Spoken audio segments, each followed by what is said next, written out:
far as we are concerned, we want the law to take its course. We know he's one of our sons, but he committed crime, and it has to be evaluated within its merits.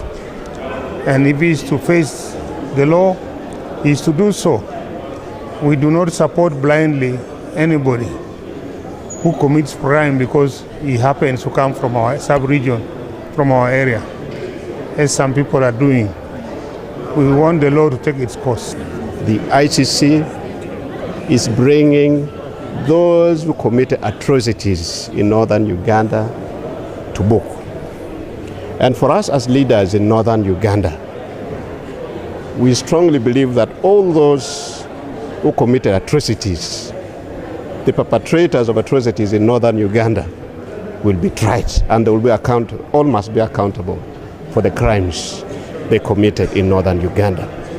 The trial of Dominic Ongwen in the ICC should send signal to all of us that none is above the law. This government did not take it serious to address this situation, because many people were abducted, many people were killed, many people were maimed, many people died because of avoidable diseases, because there was no way they could eat or get better facilities.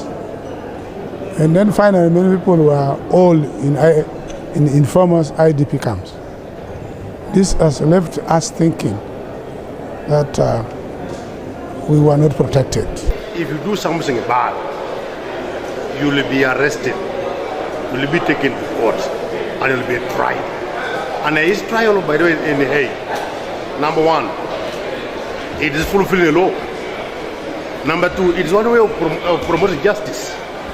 And for him to be questioned for having killed people, participating in killing people, it is the right thing.